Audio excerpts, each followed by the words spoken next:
Channel of Vadodara. ઘર પાસે moped park કરીને નમાઝ પડવા ગયેલા યુવકના મોપેડની ડેકીમાંથી 2 અજાણ્યા ઈસમોએ ₹5 લાખ લઈને રફુચક્કર થઈ ગયા હતા।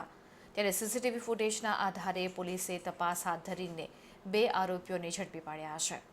યાકુતપુરા દાઉદ શહીદ ચોકમાં રહેતો જિયાઉદ્દીન સિરાજુદ્દીન સૈયદ તેના બનેવીની પાદરા જાસપુર રોડ પર આવેલી સ્ક્રેપની દુકાનમાં નોકરી કરે છે।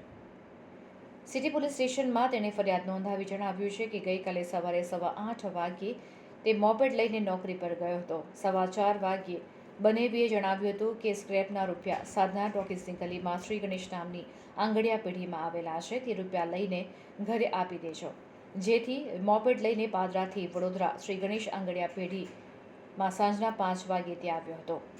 બનેવી સાથે વાત કરાવ્યા બાદ આંગડિયા પેઢીવાળાએ ₹8,61,000 રોકડા આપ્યા હતા। તે રૂપિયા પ્લાસ્ટિકની થેલીમાં મૂકીને તે થેલી મોપેડની ડિક્કીમાં મૂકી હતી। ત્યારબાદ અઝાનનો ટાઈમ થયો હોય, રોઝા ખોલવાના હોવાથી તે બનેવીના ઘરે ગયો ન હતો અને સીધો પોતાના ઘરે ગયો હતો। ત્યારે ઘરની ગલી નાની હોય, મોપેડ ઘર સુધી જતું ન હોવાથી ઘરની ગલીની આગળ જ પાર્ક કર્યું હતું।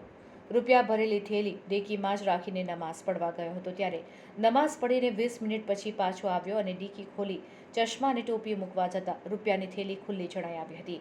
તેમાંથી 2.5 લાખના 2 બંડલ ઓછા હતા।